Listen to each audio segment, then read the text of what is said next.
Ya seperti yang tadi saya sudah sampaikan dan juga Rati sampaikan, kami akan meng-highlight informasi mengenai kekerasan yang dilakukan oleh anak. Nah, ada beberapa peristiwa yang patut menjadi perhatian kita, terutama di wilayah Sumedang, Bogor, kemudian salah satunya juga di wilayah Padang. Kami sajikan informasi selengkapnya berikut ini.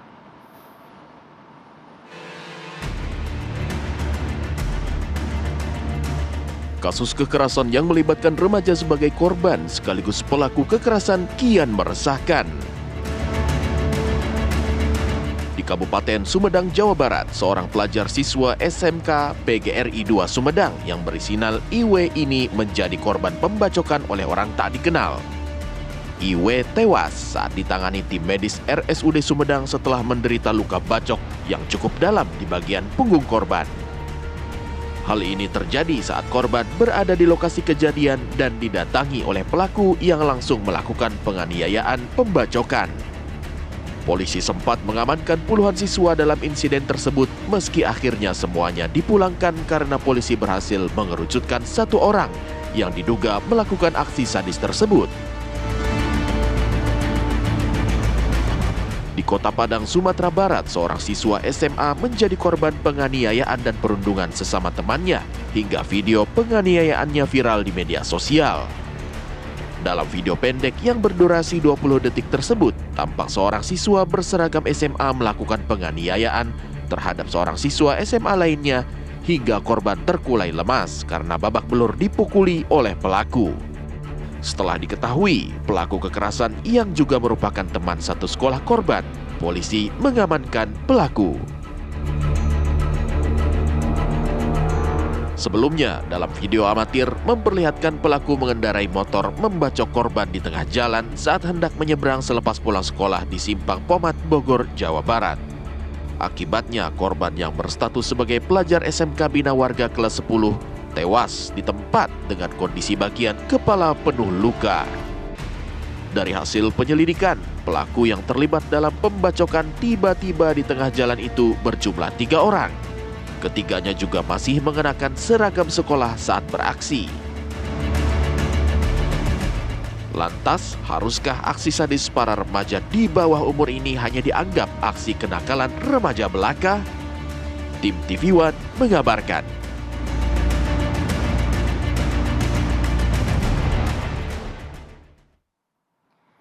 Ya, semakin ganasnya kenakalan remaja ini, bahkan kabarnya beberapa kasus hanya dipicu oleh hal-hal sepele, kemudian berujung kepada kematian dan juga berujung kepada pelaporan pihak kepolisian oleh korban.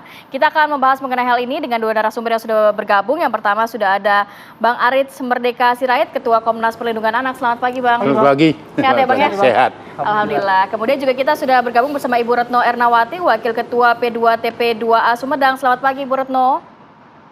Selamat pagi Mbak Rate, selamat pagi semuanya. Pagi. Terima kasih Ibu waktunya.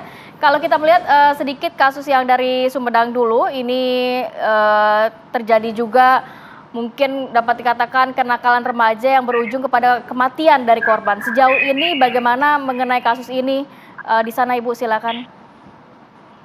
Ya, terima kasih Mbak Rate bahwa perlu saya informasikan bahwa kasus pembacokan atau penganiayaan ini saat ini sedang diselidiki oleh pihak Polres, Satreskrim Polres, dan mudah-mudahan tidak lama lagi akan ditingkatkan menjadi penyidikan dan kita tunggu saja. Jadi P2TP2A dalam hal ini menunggu informasi lebih lanjut dalam penanganan baik itu korban maupun pelaku anak ya. Pelaku anak dalam arti mungkin anak yang berkonflik dengan hukum apabila ada. Itu yang sedang kami tunggu untuk kasus tersebut ya. Sebetulnya ini juga di Sumedang perlu kami informasikan juga bahwa di Sumedang ini memang kasus anak itu terus meningkat ya. Meningkatnya mungkin juga apakah ini karena fenomena gunung es yang tadinya tidak berani speak up, kemudian speak up yang tadinya sebetulnya disembunyikan menjadi terbuka secara umum, atau memang benar-benar ini peningkatan secara signifikan kasus-kasus yang melibatkan anak baik sebagai korban maupun sebagai pelaku gitu ya. Nah, di Kabupaten Sumedang sendiri tahun 2022 ini yang ditangani oleh P2TP2A dari laporan yang masuk ke pengaduan P2TP2A dan juga dari rujukan pihak unit PPA Polres Sumedang ada 61 kasus yang didampingi oleh P2TP2A, 41-nya kasus anak, selebihnya kasus perempuan. Saya rasa itu. Kemudian di tahun 2023 ini, ya. Bu Retno, mohon maaf saya potong dulu. Bu, ya, Bu dari pengamatan P2TP2A gitu, dari beberapa kasus yang masuk, sebenarnya pangkal masalahnya apa, Bu?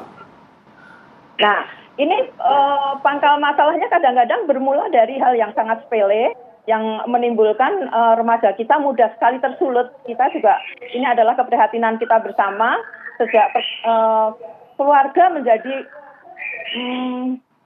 awal ya, yang paling awal yang harusnya bisa mendeteksi masalah ini terhadap putra-putrinya, yang kemudian cenderung bisa menjadi pelaku maupun cenderung akan sebagai posisi korban ya.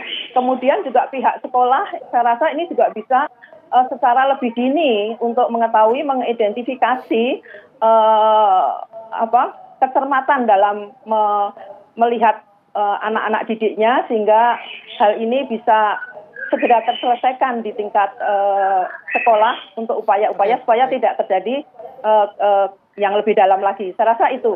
Ya, fenomena ini memang baik, Bu Retno. Luar biasa. Baik, ya. Bu Retno. Saya ke Bang Aris terlebih dahulu ya, Bang Aris. Sepakat nggak apa yang disampaikan tadi Bu Retno, bahwa ini jangan-jangan kekhawatiran puncak gunung es itu? Karena sekarang karena arus informasinya, medianya lebih banyak, jadi akhirnya kita jauh lebih mengerti itu. Iya, jadi dari pengalaman empirik kita bisa saja apa yang disampaikan Ibu Retno itu ya. Saya hanya mau lihat dulu dari apa yang disampaikan Ibu Retno tadi. Data memang di awal 2023 aja Komnas Perlindungan Anak sudah kewalahan menangani perkara seperti ini. Banyak pengaduan di Komnas Perlindungan Anak dan terus terjadi. Yang terakhir misalnya bagaimana yang terjadi di Sumedang, di Bogor ya, sampai meninggal dunia, nyebrang jalan saja langsung dibacok. Ada apa sebenarnya? Perhatikan ada pemicunya sebenarnya itu. Nah, oleh karena itu Komnas Perlindungan Anak selalu terus menindaklanjuti dari laporan masyarakat itu. Di 2023 aja sudah ada 8 kasus ya, di samping Sumedang dan Bogor. Beberapa waktu lalu di Pasuruan bagaimana 4 orang anak melakukan kekerasan terhadap pelajar 1 orang gitu ya, yang diduga ada ABK-nya dan sebagainya begitu. Nah, di 2022 itu ada 21 kasus ya, dan sadis gitu, tidak hanya sekedar beberapa 5 tahun yang lalu ada tawuran antar pelajar itu hanya mempertahankan, tidak membawa senjata tajam, mempertahankan sekolah, identitas sekolah dan sebagainya. Kalau ini tidak lagi orang per orang ya, baik sepeda motor, bawa celurit dan sebagainya. Nah, saya melihatnya dari 2022 dan 2023 ini sebenarnya harus dievaluasi, ada pola pengasuhan yang salah gitu. Karena rata-rata ini menengah bawah gitu loh. Ya. Nah, terakhir kita misalnya Mario Dandi misalnya itu melakukan kekerasan tetapi tidak dalam bentuk celurit dan sebagainya. Tetapi itu juga adalah salah satu fenomena yang terus menjadi perhatian Komnas Perlindungan Anak gitu. Nah, saya melihatnya adalah ada pola pengasuhan yang salah di situ. Ada bapak, ada ibu, ada ayah, ya, tapi tiada di rumah, ya. Karena itu artinya perhatiannya sangat kurang. Dia tentu berkomunikasi dengan temannya, betul. Jadi membangun identitas sebagai remaja, gitu kan. Artinya kalau dia diundang untuk dalam kelompok untuk mendiskusikan sesuatu atau melakukan aksi, kalau misalnya tidak datang maka itu akan mendapat sanksi. Ini kelompok-kelompok. Itu artinya apa yang mau saya lihat, bahwa kelompok remaja kita baik itu putus sekolah dan masih sekolah itu dia aktivitasnya sangat kurang. Kurikulum di sekolah pun ini nggak ada ini untuk menampung inspirasi energi dari remaja itu. SMP dan SMA kan ini yang menjadi pelaku-pelaku seperti itu. Jadi itu selain ada ayat dan Bang ibu Aris, tidak ada, itu ya, persoalan selain juga. juga pola pengasuhan dari keluarga yang kurang sehingga membuat tren dari kenakalan remaja bahkan kekerasan yang berujung kematian ini semakin meningkat setiap Betul. tahunnya, apalagi yang menurut KPAI yang menjadi pemicunya. Tapi kita tahan dulu Bang, kita Baik. akan kembali usai yang satu ini, tetap bersama kami di Apa Kabar Indonesia Pagi.